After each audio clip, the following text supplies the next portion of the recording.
నడిచినా కూర్చున్నా మోకాళ్ళ నొప్పులు వస్తున్నాయా? ప్రాణ పెయిన్ క్లినిక్ లో అధునాతన చికిత్సతో మోకాళ్ళ నొప్పులు తగ్గించుకోండి. హాయ్ హలో నమస్తే, వెల్కమ్ టు అవర్ ఛానల్ మనం టీవీ. నేను మీ శాన్వి. ఈ రోజు మనతో పాటు టీడీపీ అధికార ప్రతినిధి విద్యాసాగర్ గారు ఉన్నారు. ఆయనతో మాట్లాడి ప్రస్తుత రాజకీయాల గురించి, టీడీపీ గురించి అడిగి తెలుసుకుందాం. హాయ్ సార్, నమస్తే. నమస్తే సార్, ఇప్పుడు ఏపీలో చూసుకుంటే ఎక్కడ చూసిన రాజకీయాలు వేడి అనేది చాలా ఇంట్రెస్టింగ్ గా జరుగుతుంది. ప్రజలు కూడా ఎవరికి ఓటేయాలి, ఎవరికి గెలిపించాలి అనేది కూడా కన్ఫ్యూజన్ లో ఉన్నారు. సో ప్రెసెంట్ మన ఏపీలో టీడీపీ పరిస్థితి ఎలా ఉందంటారు? మొట్టమొదటిగా మీకు అట్లాగే మనం టీవీ ప్రేక్షకులకి నమస్కారం అండి. ప్రజలు కన్ఫ్యూజన్ ఎప్పుడు ఎక్కడ ఎవరికి ఉండదు, ఇక్కడే కాదు దేశంలో ఎవరికి ఉండదు. వాళ్ళ డిసిషన్స్ అన్నది ఏ రోజు తీసుకుని ఉంటారు. But it cannot be expose in over night. అది టైం వచ్చినప్పుడు వాళ్ళు తీసుకోవాల్సిన డిసిషన్ తీసుకుంటారు. అంటే చాలామంది ఏమనుకుంటుంటే ఒక 20 ఏళ్ల క్రితం, ఒక 25 ఏళ్ల క్రితం ఒక మార్పు కావాలి అనుకుంటే ప్రజలు రోడ్డు మీదకి వచ్చేవాళ్ళు, ప్రొటెస్ట్ చేసేవాడు రకరకాలుగా వాళ్ళకి తెలిసిన మార్గాల్లో. ఇప్పుడు అది పోయింది. ఇక్కడే కాదు, దేశంలోనే కాదు, ప్రపంచంలో చాలా వరకు 90% ఎరాడికేట్ అయింది. అవసరమైనప్పుడు, అవకాశం ఉన్నప్పుడు, ఆ ప్రభుత్వాన్ని మార్చాలనుకున్నప్పుడు వాళ్ళకున్నటువంటి ప్రజాస్వామ్యబద్ధంగా లభించిన ఓటు హక్కు ద్వారానే ప్రజలు ప్రభుత్వాన్ని మార్చుకుంటారు. డిక్టేటర్షిప్ లాంటి వాళ్ళు ఉన్న చోట, సుడాన్ కానీ, సిరియా కానీ, సౌదీ అరేబియా కానీ, లేకపోతే అరబ్ కంట్రీస్లో కొన్ని చోట్ల, లేకపోతే చైనాలో కొన్ని చోట్ల, కొన్ని సందర్భాల్లో ఇంకా అది డెమోక్రసీ లేని చోట మాత్రం ప్రజలు బయటకు వస్తారు. లైక్ 10 స్క్వేర్ కానివ్వండి, లేకపోతే చైనాలో రీసెంట్గా జరిగిన ప్రొటెస్ట్ కానివ్వండి. డెమోక్రటిక్గా ఉన్న కంట్రీస్లో ఎక్కడ కూడా ప్రతి 5 ఏళ్ళకు ఒకసారి ప్రజలు బయటకు వచ్చి చెప్పాల్సిన సమాధానం చెప్తారు. దానికి క్లాసిక్ ఎగ్జాంపుల్స్ రీసెంట్గా రాజస్థాన్లో జరిగిన ఎలక్షన్స్, ఎవరు ఊహించినటువంటి రిజల్ట్ వచ్చింది. ఈవెన్ మధ్యప్రదేశ్లో బీజేపీ అధినాయకత్వం కూడా ఊహించలేదు అంత మెజారిటీ వస్తుందని. Even Telangana this about 1.5 months back ఎవరు ఊహించినంతగా ప్రజలు ఒక సైడ్ తీసుకున్నారు. సో అట్లాగే ఉంటుంది. ఏం తెలంగాణలో ఉద్యమాలు జరగలేదే ప్రజలు బయటకు వచ్చి, లేకపోతే మధ్యప్రదేశ్ జరగలేదు, ఛత్తీస్గఢ్ జరగలేదు. Miracle, Chhattisgarh is a miracle state. అట్లాగే రాజస్థాన్లో జరగలేదు. They voted in appropriate and right time, అంతే. సో ఇక్కడ కూడా ప్రజలు ఆల్రెడీ వైసీపీ చేస్తున్నటువంటి ప్రజా వ్యతిరేక విధానాలకు, పనులకు, దౌర్జన్యాలకు, అరాచకాలకు, దాష్టికాలకు ఏ రోజు అన్ని వర్గాల ప్రజలు, కులాలకు, మతాలకు సంబంధం లేకుండా ఎవరైతే ప్రోగ్రెసివ్ యాటిట్యూడ్ ఉన్నటువంటి ప్రజల సెక్టర్ అందరూ కూడా ఇట అట. చంద్రబాబు నాయుడు గారిని ముఖ్యమంత్రి చేస్తే ఏంటి, చంద్రబాబు నాయుడు కాదు జగన్ ముఖ్యమంత్రిని చేస్తే ఏంటి అన్న దాని మీద పబ్లిక్కి చాలా క్రిస్టల్ క్లారిటీ ఉంది. ఒకటి. రెండవది, చంద్రబాబు నాయుడు గారి పరిపాలనలో వచ్చినటువంటి బెనిఫిట్స్ ఏంటి కొన్ని వర్గాలకు, లేదు డెవలప్మెంట్ యాక్టివిటీ ఇంకొక రకమైనటువంటి వర్గాలకు. అంటే హూ ఎవర్ ద బెనిఫిషియర్స్ ఎవరైతే సమాజంలో ఉంటారో, బెనిఫిషియర్స్ ఈజ్ కంపేరింగ్ ఎవరు చంద్రబాబు నాయుడు గవర్నమెంట్లో ఏంటి, జగన్మోహన్ రెడ్డి గారి గవర్నమెంట్లో ఏంటి అన్న దాని మీద. ఈ బెనిఫిషియరీస్ అనే దాని మీద 2014 నుంచి 19 వరకు వచ్చినటువంటి బెనిఫిట్స్ ఏంటి, 2019 నుంచి 24 వరకు వచ్చినటువంటి బెనిఫిట్స్ ఏంటి. వెదర్ చాలామంది చెప్తున్న వైసీపీ వాళ్ళు చెప్పింది ఆవుకథలాగా పులికథలాగా చెప్తే ఏం చెప్తున్నానంటే, డైరెక్ట్గా బటన్ నొక్కితే బటన్ నొక్కినా నొక్కపోయినా బటన్ నొక్కితేనే డబ్బులు పడతాయి అనుకుంటే కాదు. మరి ఫ్రీడమ్ వచ్చినప్పుడు బటన్ నొక్కితే డబ్బులు పడ్డాయా? లేదు కదా. మేము సంక్షేమ పథకాల గురించి మాట్లాడతారు. సంక్షేమ పథకాలు ఈ దేశంలో ఇప్పుడు పెట్టినవి కాదు. 1947 డెమోక్రటిక్గా గవర్నమెంట్ ఏ రోజు నెహ్రూ పీరియడ్లో వచ్చిందో ఆ రోజు నుంచి కూడా సంక్షేమ పథకాలు ఉన్నాయి. కొత్తగా ఎవరు పెట్టలేదు. ఇంతకంటే బ్రహ్మాండమైన సంక్షేమ పథకాలు యూనియన్ టెరిటరీస్లో ఉంటాయి. ఇంతకంటే బెటర్గా టాక్సేషన్ యూనియన్ టెరిటరీలో ఉంటుంది. లైక్ పాండిచేరి కానీ, మనం యానాంకి వెళ్తే అన్ని వస్తువుల మీద ట్యాక్స్ ఉండదు. మరి అంటే వాళ్ళు ఏం కోరుకుంటున్నారు? సో ఇక్కడ యూనియన్ టెరిటరీస్ కంటే కూడా అన్ని స్టేట్లలో ఇంతకంటే బ్రహ్మాండమైన స్కీమ్స్ ఉన్నాయి. వీళ్ళేదో నవరత్నాలు అని చెప్పి తీసుకొని వచ్చి మిగతా ఎంటైర్ స్కీమ్స్ అన్నిటినీ, వర్గాలన్నింటినీ తీసేసి పక్కన పెట్టేసి ఈ 9 స్కీమ్స్ మాత్రమే ఇంప్లిమెంట్ చేస్తామని చెప్పడంలోనే ప్రజల్ని ఆ రోజు నమ్మించగలిగారు. ఇంప్లిమెంటేషన్కి వచ్చేసరికి విసిగి వేసారిపోయినారు. Like I will tell you small example in education sector. UGC కింద all the universities, government universities, ఇప్పుడు కూడా మన ఆంధ్ర తెలంగాణ కంబైన్డ్ ప్రాపర్టీలో తిరుపతిలోని Padmavati university combined property, Telangana Andhra combined property అది. ఓకే. సెంట్రల్ గవర్నమెంట్ నుంచి వచ్చేటటువంటి 52 రూపీస్ ఏదైతే ఉందో యూజీసీ కింద వస్తుందో ఆ డబ్బు అన్ని యూనివర్సిటీలకు వస్తుంది. రెస్ట్ ఆఫ్ ది 48% 1 రూపీలో తీసుకుంటే ఆ 48% స్టేట్ గవర్నమెంట్ ఇవ్వాలి. ఇప్పుడు కూడా చాలా యూనివర్సిటీస్కి ఆంధ్రాకు సంబంధించిన యూనివర్సిటీస్లో భాగం తెలంగాణలో ఉన్నాయి. ఆంధ్రాలో ఉన్నటువంటి యూనివర్సిటీకు తెలంగాణకు భాగం ఉంది. ఇక్కడ తెలంగాణ నుంచి ఆంధ్రాలో లొకేట్ అయిన యూనివర్సిటీస్కి ఆ 48 రూపీస్లో షేర్ ఏదైతే ఉంటుందో తెలంగాణ షేర్ ఉంటుందో ఆ అమౌంట్ ఇప్పటికీ డిపాజిట్ చేస్తుంది తెలంగాణ గవర్నమెంట్. ఇప్పటికీ ఆంధ్ర గవర్నమెంట్ తెలంగాణలోని యూనివర్సిటీస్కి ఏదైతే స్టేక్ ఉందో ఆ స్టేక్ అమౌంట్ను డిపాజిట్ చేస్తుంది. ఓకే. సో ఇప్పుడు యూజీసీ కింద వచ్చేటటువంటి 52 రూపీస్ ఆ యూనివర్సిటీలో రావాల్సినటువంటి మౌలిక సదుపాయాల దగ్గర నుంచి, స్టూడెంట్ రావాల్సిన బెనిఫిట్ దగ్గర నుంచి, ప్రొఫెషనల్స్ చేస్తున్నటువంటి పిహెచ్డి స్టూడెంట్స్ స్కాలర్స్ దగ్గర నుంచి ఏ రోజైనా ₹1 అయినా వాళ్ళకు స్కాలర్షిప్ ఇచ్చారా లాస్ట్ 5 years నుంచి? ఆ 52 రూపీస్ని ఏం చేస్తున్నారు, కంప్లీట్ డైవర్ట్ చేసి అమ్మఒడిని పేరు మీద అప్ టు 12th స్టాండర్డ్ వరకు చేసి ఇచ్చేస్తున్నారు. Okay. Then what about the remaining after 12th standard? వాళ్ళ పరిస్థితి ఏంటి? అంటే వాళ్ళు ఇప్పుడు ఏం చేయాలి? పోస్ట్ గ్రాడ్యుయేషన్ ఏం చేయాలి? ఓన్లీ ప్రైవేట్ గవర్నమెంట్లో వచ్చే సీట్లకు మాత్రం ఎంఎస్సి బిఎస్సి తర్వాత వచ్చే ప్రొఫెషనల్ కోర్స్ అన్నిటికీ కూడా గవర్నమెంట్ కాలేజీలో చదివితేనే మీకు కొన్ని బెనిఫిట్స్ ఇస్తారన్నారు. మరి apart from the governments colleges students 80,000 మంది ఉన్నారు, ఓన్లీ ఎంఎస్సి స్టూడెంట్స్. వాళ్ళు ప్రైవేట్లో చదివితే రాదు. మరి వాళ్ళు ఏం కావాలి? There is a separate GO. ఇలాంటివి కిల్ చేసి చంపేసినటువంటి స్కీములు జగన్మోహన్ రెడ్డి ఒకటే చెప్పారు. ఒక ఎడ్యుకేషన్ సెక్టర్లో దట్టు ఓన్లీ యూజీసీ మాత్రమే చెప్పారు, మిగతా అన్నీ చెప్పలేదు. మిగతా అన్నీ చెప్తే కాదాపు 20-25 దాకా వస్తుంది ఒక్క డిపార్ట్మెంట్లో. అట్లాగా మనకున్న 66 డిపార్ట్మెంట్లో మీరు చిట్టా తీసుకుంటే ఏ ఒక్కటి ఎక్కడ నడవలేదు. మొత్తం ఫండ్ డైవర్ట్ చేసేసి తీసుకొచ్చి ఎఫ్ఆర్బిఎం క్రాస్ చేసి ఎఫ్ఆర్బిఎం నుంచి వచ్చిన అమౌంట్ అంతా మొత్తం అంతా కూడా నేను బటన్ నొక్కుతున్నా అని చెప్పేసి బటన్ నొక్కేసి మొత్తం అంతా పంచుతున్నాను అని మాత్రం మాట్లాడుతున్నాడు తప్ప ఒకే ఒక దాంట్లో బటన్ నొక్కడం లేదు. అదేంటంటే లిక్కర్ దాంట్లో తప్ప బటన్ నొక్కే దాంట్లో మొత్తం క్యాష్ పేమెంట్. ఆ ఒక్క దాంట్లో ఎందుకు క్యాష్ పేమెంట్? లూటింగ్. ఏ బ్రాండ్ ఆ తెలంగాణలో ఉన్నట్టుగా అంటే తమిళనాడులో ఉన్న బ్రాండ్, కర్ణాటకలో ఉన్న బ్రాండ్, ఏ బ్రాండ్ అయినా ఆంధ్రప్రదేశ్లో దొరుకుద్దా? ఎందుకు దొరకట్లేదు? దొరకదు. ఎందుకంటే అందరూ ఓల్ మ్యానుఫ్యాక్చరింగ్, వాటర్ ప్లాంట్లో తయారు చేసే మిషనరీని పెట్టుకొని లిక్కర్ తయారు చేసి వాళ్ళకి ఇష్టం వచ్చిన బ్రాండ్ల పేరు మీద చెప్పేసి బయటకు అమ్ముతున్నారు. ఎప్పుడు వినని పేర్లు, వింటే నవ్వొచ్చే పేర్లు ఉన్న బ్రాండ్లు ఆంధ్రాలో ఉన్నాయి. ఎవరు తాగాలనుకుంటే చాలామంది కర్ణాటక బార్డర్లో ఉన్నవాళ్ళు, లేకపోతే తమిళనాడు బార్డర్లో ఉండేవాళ్ళు, లేకపోతే తెలంగాణ బార్డర్లో ఉన్నవాళ్ళు, లేకపోతే ఒరిస్సా బార్డర్లో ఉన్న వాళ్ళంతా కూడా అక్కడి నుంచి క్యారీ తీసుకొచ్చుకొని తాగుతున్నారు. This is what happening in the AP state. The state was already destroyed. A road బాగుంది ఆంధ్రప్రదేశ్లో? క్రాప్ హాలిడే తెలుగుదేశం పీరియడ్లో ఎప్పుడైనా వచ్చిందా? రాలేదు.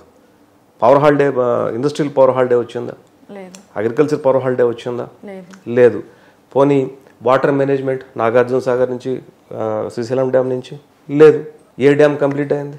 ఏ ఒక్కటైనా డ్యామ్ కంప్లీట్ అయిందా? అన్ని మిడిల్లో వదిలేసినవే ఉన్నాయి. మరి ఎందుకు చేయట్లేదు జగన్మోహన్ రెడ్డి గారు అంటే దానికి సమాధానం లేదు.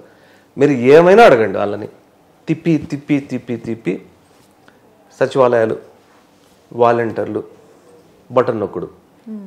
ఏ ప్రశ్న అడిగినా మేము బటన్ నొక్కుతున్నాం అంటారు. కానీ చాలా మందికి జాబ్స్ ఇచ్చాము, కొన్ని లక్షల్లో ఇచ్చాము అని చెప్తున్నారు కదా. వాలంటీర్ ఉద్యోగాలు హైదరాబాద్ లాంటి సిటీలో యావరేజ్ మీద ఒక పర్ క్యాపిటా ఒక హెడ్ మీద 27,500 ఉంది.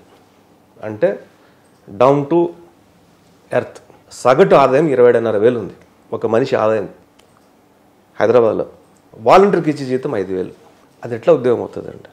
ఒకటి. రెండవది, పబ్లిక్ సర్వీస్ కమిషన్ నుంచి గ్రూప్స్ నుంచి, అంటే పబ్లిక్ సర్వీస్ కమిషన్ గ్రూప్స్ చేస్తుంది. ఇందులో నుంచి చదివి ఎగ్జామినేషన్ ప్రిపేర్ అయ్యి ఆథరైజ్డ్గా రిక్రూట్ అయినటువంటి ఎంప్లాయీస్ ఎవరు? సర్వేయర్ దగ్గర నుంచి ఆర్డీఓ వరకు ఉంటారు. వాళ్ళని కాదని నువ్వు గ్రామ సచివాలయాన్ని ఒకటి క్రియేట్ చేసావు, ప్యారలల్ సిస్టమ్ తయారు చేసావు. ప్రతి దానికి వాలంటీర్ రికమెండ్ చేసే సచివాలయం, అనాథరైజ్డ్గా ఒక సిస్టమ్ డెవలప్ చేసి పబ్లిక్ సర్వీస్ కమిషన్ ద్వారా ఎలక్ట్ అయ్యి జాబ్ చేస్తుండి జాబ్ సెక్యూరిటీ ఉన్నటువంటి departments, entire departments, even though police, even though revenue, even though medical, any డిపార్ట్మెంట్ని మొత్తం కొలాప్స్ చేసావు. ఏది కావాలన్నా నువ్వు సచివాలయానికి వెళ్ళాలి. ఎందుకు వెళ్ళాలి? ఇంతకుముందు నేను పుట్టిన ఊర్లో మున్సిపాలిటీ నాకు బర్త్ సర్టిఫికేట్ రాలేదా? Why should I want to go to the Sachivalayam? Then what is the need of municipal corporation or municipality? MRO office, MD office ఎందుకు? మరి మొత్తం డిపార్ట్మెంట్స్కి నువ్వు ఒక్కొక్క 12-13 మందిని పెట్టేసి నేనేదో క్రియేట్ చేశాను అన్నప్పుడు దెన్ కొన్ని తరాల నుంచి దాదాపు 170 సంవత్సరాల నుంచి ఒక సిస్టమ్ ఫాలో అవుతున్నారు. దేశం మొత్తం ఫాలో అవుతుంది. దానికి అనుగుణంగానే చట్టం రూపొందించబడింది. దానికి అనుగుణంగానే రాజ్యాంగానికి అనుగుణంగానే ఇవన్నీ ఏర్పడ్డాయి. రాజ్యాంగాన్ని కాదంటావు, చట్టాన్ని కాదంటావు, మెక్కల సిస్టమ్ని కాదంటావు. కాదని ఈ సిస్టమ్ తీసుకొచ్చావు. అక్కడ ఎమ్మెల్యేకి పాత్ర లేదు. నీకు పెన్షన్ కావాలంటే వాలంటీర్ ఆథరైజ్ చేయాలి. వాలంటీర్ ఎక్కడికి వెళ్ళాలి? సచివాలయానికి వెళ్తారు. మరి ఎంఆర్ఓకి ఏం పని అండి? ఎండిఓకి ఏం పని అండి? సర్వేర్కి ఏం పని అండి? రెవెన్యూ ఇన్స్పెక్టర్కి ఏం పని అండి? వీళ్ళంతా ఏం చేయాలి? ఈ సూపరింటెండెంట్ సిస్టము ఇలాంటి ఎంఆర్ఓ, ఎండిఓ, ఈ సిస్టమ్ దేనికి? ఇప్పుడు వచ్చిన 5 ఏళ్లలో నువ్వు బర్త్ సర్టిఫికేట్ అక్కడి నుంచి తీసుకోవాలి. నీ బర్త్ సర్టిఫికేట్ మీద జగన్మోహన్ రెడ్డి బొమ్మ. Who is he? నీ ప్రాపర్టీ డాక్యుమెంట్స్ మీద జగన్మోహన్ రెడ్డి బొమ్మ. నీ ప్రాపర్టీలో ఒక రాయి ఏదన్నా కొలత తీసుకొని పెట్టాలంటే జగన్మోహన్ రెడ్డి బొమ్మ. నువ్వు వీళ్ళు కొత్తగా సచివాలయం కడితే నీ జెండా కలరు, కొత్తగా ఇండ్లు ఇవ్వాలంటే నీ జెండా కలర్లు, వీధి పేర్లు వైఎస్ఆర్ లేకుంటే జగన్మోహన్ రెడ్డి, ప్రతి పథకానికి నీ పేర్లే. ఉన్న పథకాలని తీసేస్తేవి. What is the system? We wants to run as a parallel government in the AP state. Volunteer system పెట్టి, సచివాలయం సిస్టమ్ పెట్టి 170 సంవత్సరాల నుంచి రన్ అవుతున్న సిస్టమ్ని నువ్వు ఈరోజు అక్కడికి ఎవరు పోవడానికి వీల్లేదు, ఆఫీసులో ఎవరికి పోవడానికి వీల్లేదు. ఎంఆర్ఓ పనికిరాడు, లేకపోతే ఎండిఓ పనికిరాడు, ఎంఆర్ఓ ఉన్న స్టాఫ్ డిసిగ్నేషన్స్ పనికిరావు, ఎండిఓ ఆఫీస్లో డిసిగ్నేషన్స్ పనికిరావు, RDO office, sub collector office, collector office, designations ఏమీ లేదు. మొత్తం అన్ని చంపేసి ఒక సిస్టమ్ ప్యారలల్ గవర్నమెంట్ రన్ చేస్తున్నాడు. ఏదంటే గ్రామ సచివాలయం. ప్రధానంగా అక్కడికి వెళ్ళాలి. వాళ్ళు ఎవరు అంటే వీళ్ళ కార్యకర్తలు. ఇప్పుడు ఈ వాలంటీర్స్ అవి కరెక్ట్ కాదంటారా? ఎట్లా కరెక్ట్ అంటున్నాను నేను. దాని చట్టబద్ధత ఉందా? చట్టబద్ధత ఉందా? ఎట్లా కరెక్ట్ అది? అంటే నీకు వాళ్ళకున్న ఆథరైజేషన్ ఏంటి?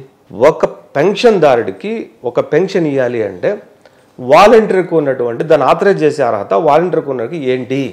Who is he? Is part of the government, is the part of the system. అతనికి ఉన్న విద్యార్థి ఏంటి? చట్టంలో అతనికి స్టేక్ ఏంటి? ఎవరు అతను అసలు? అతనికి పెన్షన్ ఇవ్వచ్చు ఇవ్వద్దు అని చెప్పడానికి వాలంటీర్ ఎవరు అసలు? ఇవ్వచ్చు ఇవ్వద్దు అని డిసైడ్ చేసేది ఎవరు? Government officials. వాళ్ళు ఆథరైజ్ చేయాలి. వీళ్ళు ఎట్లా ఆథరైజ్ చేస్తారు? సింపుల్ లాజిక్ ఇక్కడ. వీళ్ళంతా అడ్డం పెట్టుకొని ఓట్ల తొలగింపులో వాళ్ళే, బిఎల్ఓస్ వాళ్ళే.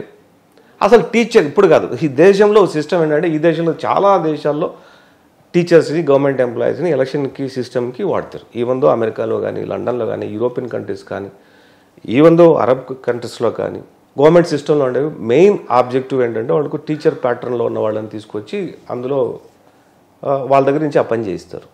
నేను టీచర్లని ఒక జీవో ఇచ్చాడు, అకాడమిక్లో ఉన్న వాళ్ళకి ఈ పని చెప్పకూడదు అని ఇచ్చాడు. ఎలక్షన్ కమిషన్ అవి తీసిన మొహాన కొట్టింది. నువ్వు ఎవడు చెప్పడానికి? ఎలక్షన్ కమిషన్ డిసైడ్ చేస్తుంది ఏ ఎంప్లాయీని ఎట్లా వాడుకోవాలనేది. వన్స్ ఎలక్షన్ కమిషన్ నోటిఫికేషన్ ఇచ్చిన తర్వాత all the government employees comes under by the election commission of India. They will notify ఎవరు ఎలక్షన్ ప్యాటర్న్ చేయాలా, ఎవరు ఎలక్షన్ నడిపించాలా, ఎవరు బిఎల్ఓ ఉండాలా, ఎవరు ఏం చేయాలనేది వాళ్ళు డిసైడ్ చేస్తారు. Even though transfers, even though dismiss, even though suspend. మీరు చూసే ఉంటారు రీసెంట్గా తెలంగాణలో రిజల్ట్ రాక మునిపే డీజీపీ వెళ్ళి రేవంత్ రెడ్డిని కలిస్తే డీజీపీని సస్పెండ్ చేసింది 10 days రీసెంట్గా. Ever it is, chief secretary ఎవరైనా కావచ్చు, సస్పెండ్ చేసింది. వాళ్ళు కాదు అంటూ ఇమీడియట్గా ఎలక్షన్ కమిషన్ ఆఫ్ ఇండియా ఇచ్చి మొత్తం 36 కాలమ్స్ ఉన్న అప్లికేషన్ పంపించి మొత్తం లిస్ట్ అవుట్ చేసి వాళ్ళ నెంబర్ డీటెయిల్స్ ఫిలప్ చేసి మీరు పంపించండి అని చెప్పింది. గిలగిలా గింజేసుకుంటున్నాడు జగన్మోహన్ రెడ్డి. ఇవన్నీ అంటే ఈ దేశంలో మనం అవలంబిస్తున్న రాజ్యాంగం ఏదైతే ఉందో దానికి వ్యతిరేకంగా చేసేటువంటి కార్యక్రమాలకు ప్రజాస్వామ్యబద్ధం కాదు, అవి అంగీకరించబడవు. నేను డెమోక్రటిక్గా నేను ఈ దేశంలో జీవిస్తున్నా, డెమోక్రటిక్గా సంపాదించుకున్నా. నేను తప్పు చేసినా ఒప్పు చేసినా అది డెమోక్రసీ, ఇండియన్ డెమోక్రసీనే నన్ను క్వశ్చన్ చేసే రైట్ ఉండాలి తప్ప ఒక person should not ask, system should be ask. ఒక పర్సన్ నువ్వు తప్పు చేసావా ఒప్పు చేసావా అని చెప్పి అధికారం ఈ దేశంలో అడగడానికి క్వశ్చన్ చేయడానికి ఆథరైజ్ చేయడానికి ఎవరికి అధికారం ఉండదు.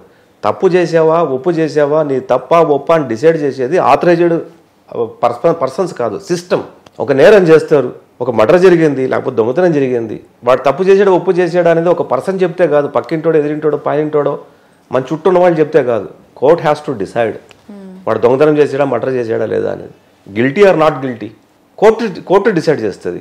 మరి కోర్టు అటువంటి విషయాలు కోర్టు డిసైడ్ చేసినప్పుడు పెన్షన్ దగ్గర నుంచి బెనిఫిషియరీ దగ్గర నుంచి డెవలప్మెంట్ యాక్టివిటీస్ దగ్గర నుంచి మొత్తం అంతా చేయాల్సింది ఆథరైజ్డ్ డిపార్ట్మెంట్స్ కదా. మరి ఆథరైజ్ డిపార్ట్మెంట్స్ కాకుండా నువ్వు వాలంటీర్లను కొంతమంది పెట్టేసి వాళ్ళు ఇచ్చి వీళ్ళకి ఇచ్చి వీళ్ళు చెప్పి నువ్వు ఎంఆర్ ఆఫీస్కి పంపిస్తే మరి వాళ్ళు ఏం చేస్తారు? అంటే నువ్వు పంపించిన అనాథరైజ్డ్ ఫెలోస్ అంతా పంపించే డాక్యుమెంట్ను ఆథరైజ్ చేయించుకోవడానికి పెట్టుకున్నావా? అంటే వీటిలో ఏమైనా స్కామ్ జరుగుతుందంటారా? ఇది ఈ ఎలక్షన్ స్కామ్. ఇది ఫస్ట్ ఫండమెంటల్ ఎలక్షన్ స్కామ్. ఎవరు ఓటు ఉండాలా ఎవరు ఓటు తీసేయాలా ఫండమెంటల్ పాయింట్. అది ఎలక్షన్ దీంట్లో లేదనుకోండి, ఆ బెనిఫిషియరీకి రావాల్సిన బెనిఫిట్స్ రావుగా ఫండమెంటల్గా.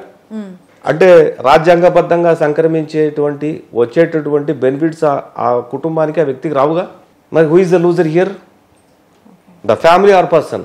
వీళ్ళకి ఏం ఆథరైజ్ ఉంది? ఎంఆర్ఓ ఒకవేళ ఇచ్చాడనుకోండి, నీకు అర్హత అన్నాడు అనుకోండి, అతను కోర్టుకు పోతాడు. ఎందుకు? ఎంఆర్ఓ సచివాలయంలో ఉన్న స్టాఫ్ ఇచ్చే డాక్యుమెంట్ మీద కోర్టుకు పోలేరు, వాలంటీర్ డిసైడ్ చేసే దాని మీద కోర్టుకు పోలేరు.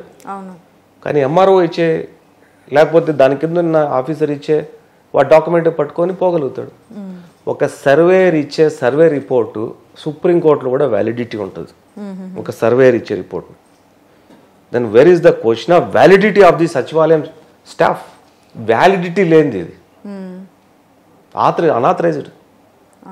కనీసం వాటిని ఆథరైజ్ చేయి, సిస్టంలోకి తీసుకురా, వాళ్ళని రెగ్యులరైజ్ చేయి, వాళ్ళని తీసుకొచ్చి నువ్వు ఎంఆర్ ఆఫీస్లో కూర్చోబెట్టు, అంటే ఎండి ఆఫీస్లో కూర్చోబెట్టు, వాళ్ళ డిసిగ్నేషన్ బట్టి ఎవరి కింద పని చేయాలని పెట్టి చెయ్యి.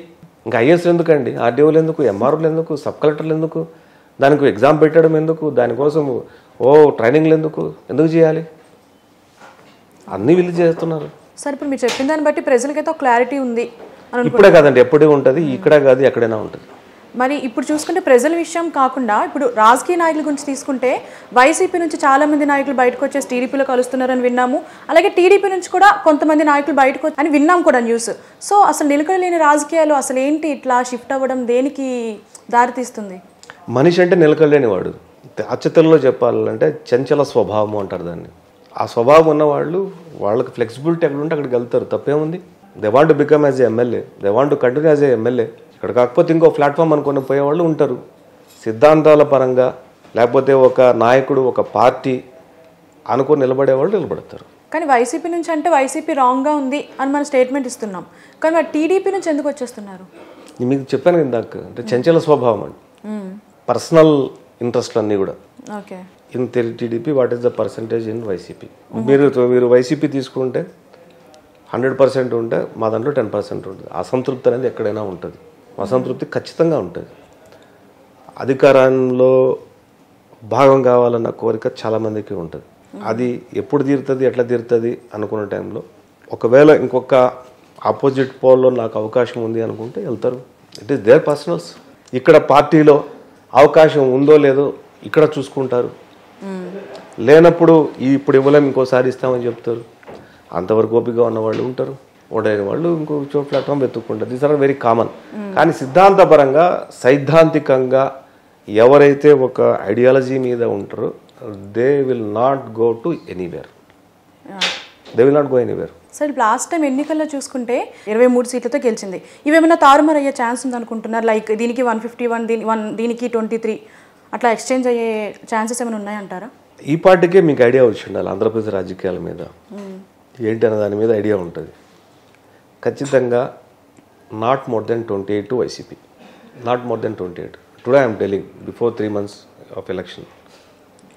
ఇంకా 1 month తర్వాత ఎంత వస్తుంది, 2 months తర్వాత ఎంత వస్తుంది, at the time of the election పాయింట్లు ఎంత వస్తుంది, at the time of the election day తర్వాత ఎంత ఉంటుంది అన్నది we need to wait and see. But as of now what I'm saying it is not more then 28. Sir మరి ఇప్పుడు Janasena TDP కలిసి పొత్తులో ఉంది కాబట్టి టీడీపీకి ఎన్ని సీట్లు ఉంటాయి, జనసేనకి ఎన్ని సీట్లు? అది decide by the high command.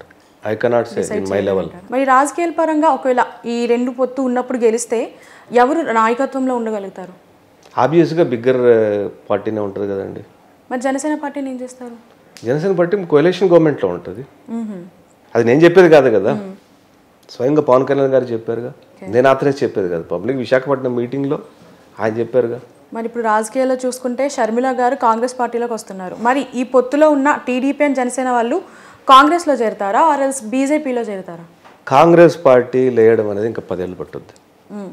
Sharmila గారు చాలా హార్డ్ వర్క్ చేసి కాలికి చక్రాలు బలపాలు కట్టుకొని తిరిగితే కానీ 10 years పట్టుద్ది. కాంగ్రెస్ పార్టీ ఒక్క స్టేక్ ఆఫ్ ఓట్ షేర్ని తీసుకోవడానికి it will take 10 years time. దేశంలో ట్రెండింగ్లో ఉన్న పార్టీ అయితే మాత్రం బీజేపీ. సో బీజేపీ వైపు యాజ్ ఆఫ్ నో ఆంధ్రప్రదేశ్కి వస్తే బీజేపీ వైపు ఎక్కువ మొగ్గు చూపించే అవకాశం ఉంది. If they want to any opportunity in BJP, certainly if somebody wants to come in the join in the politics newly or they have any opportunity to get in BJP party అనుకున్నప్పుడు certainly they will go and join in the BJP party. కానీ ఇలా మొన్నటి వరకు చూసుకుంటే BJP and టీడీపీకి కొంచెం మనస్పర్ధలు ఉన్నాయి అని అందరికీ తెలిసిందే. దేశంలో ఏ పార్టీ మధ్య సఖ్యత ఉందండి? అంటే మేము చేరమంటే చేరము, లేదంటే తీసుకోమంటే తీసుకోము. These are all part of the politics. ఏ కాయిన్ ఎప్పుడు ఎక్కడ మూవ్ చేయాలన్న దాని మీద గేమ్ ఎండ్ అవుతుంది. గేమ్ ఎండ్ చేయాలి అంటే మనకు కొన్ని సందర్భాల్లో 3-4 ఎత్తులో కంప్లీట్ అయిపోవచ్చు. కొన్నిసార్లు 2 hours గేమ్ నడవచ్చు, 3 hours గేమ్ నడవచ్చు, 6 hours గేమ్ నడవచ్చు. ఎన్ని అవర్స్ నడిస్తే అంత టఫ్గా ఉన్నట్టు లెక్క, అంటే అపోనెంట్ అంత స్ట్రాంగ్గా ఉన్నట్టు లెక్క. మరి మీ విషయానికి వస్తే ఏ నియోజకవర్గం నుంచి పోటీ చేయబోతున్నారు? ఐఎమ్ సీయింగ్ బట్ పొత్తులో అన్నది ఒకటి ఉంది, అక్కడ పొత్తు అంశాలు కొద్దిగా ఉన్నాయి. So we need to wait and see. Sir ఇప్పుడు I'm very young in politics, I have age, I will wait. TDP and Janasena పొత్తు గురించి చూసుకుంటే ఒకే నియోజకవర్గంలో మీ టీడీపీ నుంచి ఒకళ్ళు, జనసేన నుంచి ఒకళ్ళు కూడా పోటీ చేస్తున్నారు. మరి వీళ్ళల్లో ఎవరికి ఇస్తారు సీట్లు? అంటే అది డిసైడ్ చేసేది పవన్ కళ్యాణ్ గారు, చంద్రబాబు నాయుడు, లోకేష్ గారు తప్ప ఇంకెవరు చేయరు. ఓకే, ఒకవేళ అక్కడ సాటిస్ఫై చేయాలి అనుకుంటే అది టీడీపీ వ్యక్తినైనా లేదు జనసేన వ్యక్తినైతే పార్టీ హైకమాండే పిలుచుకుంటుంది, వాళ్ళే నచ్చ చెప్తారు, వాళ్ళే కన్విన్స్ చేస్తారు. కన్విన్స్ చేసి పోటీ నుంచి విరమించి ఈ పొత్తులో ఎవరికైతే సీట్ వస్తుందో వాళ్ళకి పనిచేసేలాగా చేసి ఏర్పాటు చేసిన బాధ్యత కూడా హైకమాండ్ మీదే ఉంటుంది. They will try there extent. A level maximum ఆ లెవెల్ దాటిందనుకోండి ఓకే వదిలేస్తారు, ఓకే విల్ ఫైట్ అని మాట్లాడటం తప్ప అందులో మ్యాక్సిమం అది జనసేన కానివ్వండి, తెలుగుదేశం కానివ్వండి, పార్టీలో ఉన్న ఏ వ్యక్తిని కూడా వదులుకోవడానికి మానసికంగా సిద్ధపడి ఉండవు. కేవలం కొన్ని అంశాల మూలంగా ఈ పొత్తులో వచ్చే కారణాల చేత ఎదురయ్యే కాన్ఫ్లిక్ట్ ఏదైతే ఉంటుందో కాన్ఫ్లిక్ట్ను ఓవర్కమ్ అవ్వడానికి చేసే ప్రక్రియలో రకరకాలుగా కన్విన్స్ చేయటం, అది కాని పరిస్థితుల్లో ఇంకొక పోస్టును వాళ్ళ హోదాకు, హుందాతనానికి, వయసుకు, ఎక్స్పీరియన్స్కి వాళ్లకు గౌరవించి వాళ్ళని ఒక స్థానంలో కూర్చోబెట్టే బాధ్యత ఖచ్చితంగా 2 పార్టీలు కూడా తీసుకుంటాయి. వాటికి కన్విన్స్ చేయకుండా ఆ పరిధి దాటి ఎవరైతే బయటికి వెళ్ళాలనుకుంటున్నారో అలాంటి వాళ్ళ మీద చివరకు నిర్ణయం తీసుకునేది హైకమాండ్. మరి ఇప్పుడు టీడీపీ అనేది అధికారంలోకి వస్తే మన ఏపీ ప్రజలకు ఎంతవరకు న్యాయం జరుగుతుంది అంటారు? దీన్ని రిపేర్ చేయడానికి 10 ఏళ్ళు పడుతుంది. అంటే 2 సార్లు నాయకత్వంలోకి రావాల్సి వస్తుందా? చంద్రబాబు గారి నాయకత్వం అవసరం అవుతుంది.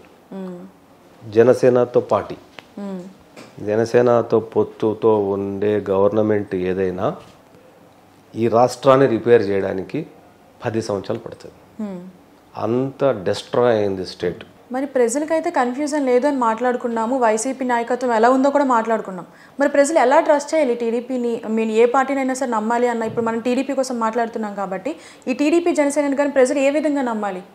నమ్మకం అనే దాని మీద, నాయకత్వం మీద, పరిపాలన మీద, అడ్మినిస్ట్రేషన్ మీదే ఉంటుంది. ప్రజలకి I will tell you 2-3 examples.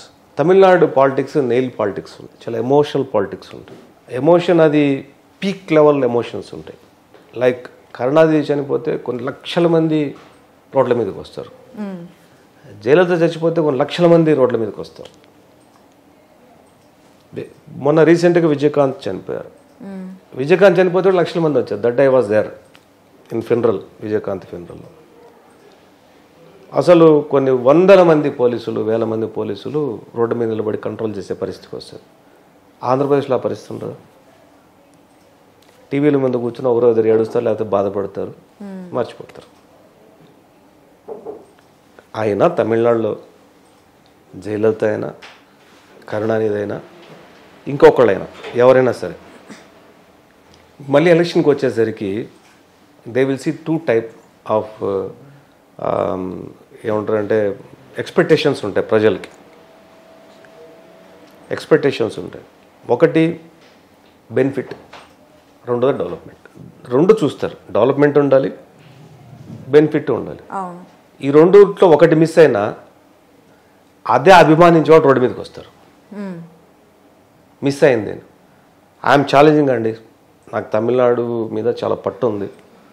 You go nook and corner in Tamil Nadu, you can see the development, industrial development, agriculture development, తర్వాత roads, trains, connectivity, telephone, trading, whatever it is. అందువల్ల అది రిచ్ స్టేట్ అయింది. చెన్నై నుంచి మీరు బయటికి ఆంధ్రాలోకి enter అయ్యేటప్పటికి 50 kilometres మీకు industrial corridor ఉంటుంది. ఫేజ్ 10 వరకు ఉంటుంది. పెరంబదూరు మొత్తం దాటి కాంచీపురం వరకు రావాలి. Around 70 kilometres. 70 kilometres industrial corridor is it big small place? రాజధాని కోసం 30,000 ఎకరాలు తీసుకుంటే నా గొగ్గోలు పెట్టుకొని ఏదో అయిపోయింది, ఏదో అయిపోయింది, ఏదో అయిపోయింది అన్నారు.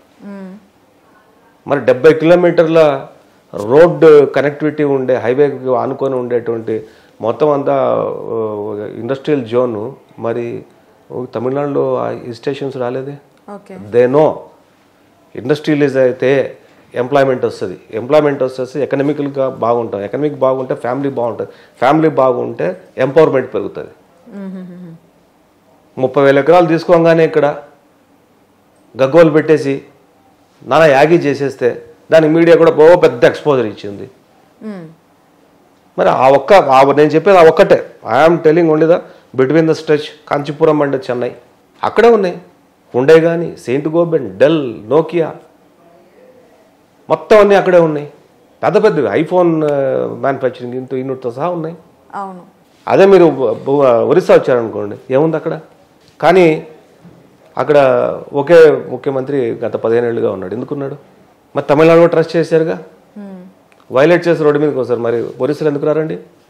ఢిల్లీ కేజ్రీవాల్ 2 సార్లు, 3ఓసారి కూడా అవుతాడు. 66 అసెంబ్లీ సీట్లు ఢిల్లీలో. ప్రధానమంత్రి మోడీ అక్కడే ఉంటాడు. అక్బర్ రోడ్లో ఆయన ఉంటాడు, ఈ పక్కన ఆయన ఉంటాడు. అశోక్ రోడ్డు, అశోక్ హోటల్, అశోక్ ఒకసారి ఈయన ఉంటాడు, ఒక సైడ్ కేజ్రీవాల్ నివాసం ఉంటుంది. ఇటు కారిడార్లో చూస్తేనేమో ఇంకా ప్రైమ్ మినిస్టర్ ఆఫ్ ఇల్లు కనపడుతుంది. ఆ పక్క ఇల్లు కారిడార్లో చూస్తేనేమో కేజ్రీవాల్ ఇల్లు ఉంటుంది. ప్రధానమంత్రి అక్కడ ఉండగా బట్ కేజ్రీవాల్ ఎట్లా ముఖ్యమంత్రి అయ్యాడు అంటారు? కామన్ మ్యాన్ రీచ్ అయ్యాడు. 10 ఏళ్ళు ముఖ్యమంత్రిగా పనిచేసిన షీలా దీక్షిత్ ఎక్కడుంది ఈరోజు? కాంగ్రెస్ ఎక్కడుంది? కానీ అదే ఢిల్లీ ప్రజలు 6 పార్లమెంట్ సీట్లు ఉంటాయి ఢిల్లీలో. పార్లమెంట్ ఎందుకు కేజ్రీవాల్ గెలవడు? అసెంబ్లీ మాత్రం ఎందుకు గెలుస్తాడు?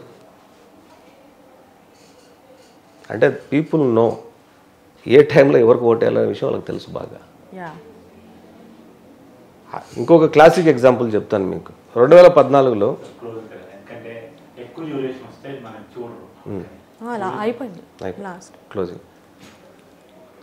2014లో ఫ్రీ పవర్ దీని మీద జరిగింది. తర్వాత రైతు రుణమాఫీ మీద ఎక్కువ మేము ఫోకస్ పెట్టాం. రైతు రుణమాఫీ ఎవరికి వస్తుంది? గ్రామీణ ప్రాంతాల వాళ్ళకి వస్తుంది. మరి కడప జిల్లా రాయచోటి పూర్తిగా బ్యాక్వర్డ్ గ్రామీణ ప్రాంతం. అక్కడ వైసీపీ గెలిచింది. కంప్లీట్గా తిరుపతి అర్బన్ ఏరియా టీడీపీ గెలిచింది. టీడీపీ ఇక్కడ గెలిస్తే రైతు రుణమాఫీ తిరుపతికి రాదు. అయినా టీడీపీ నమ్మారు. రాయచోట్లో టీడీపీ గెలిస్తే చంద్రబాబు నాయుడు ఇస్తాడు కాబట్టి టీడీపీకి ఓటేద్దాం అనుకోలేదు. రాని చోటేమో టీడీపీ గెలిచింది, వచ్చే చోటేమో వైసీపీ గెలిచింది. అంటే అర్థం ఏంటండి? People are very intelligent. Yeah they know when choose and whom to choose. So అంతగా ఏదో ఒక 2-3 అంశాల మీద మొత్తం స్టేట్ అంతా ప్రభావం అయిపోతుంది అనుకుంటే కాదు. వాళ్ళ థింకింగ్ వాళ్ళకు ఉంటుంది. మోరోవర్ చాలా స్టేట్ ప్రజలతో తీసుకుంటే ఆంధ్ర ప్రజలు చాలా ఇంటెలిజెంట్స్, తెలంగాణ ప్రజలు చాలా ఇంటెలిజెంట్స్. అందుకోసం కేసీఆర్ ఇంటికి పంపించారు, ఇప్పుడు జగన్ ఇంటికి పంపిస్తారు. ఓకే, చూడాలి ఎవరు గెలుస్తారు అనేది మరి ప్రజెంట్ వస్తున్న ఎలక్షన్స్లో. Thank you so much sir. Thank you అండి.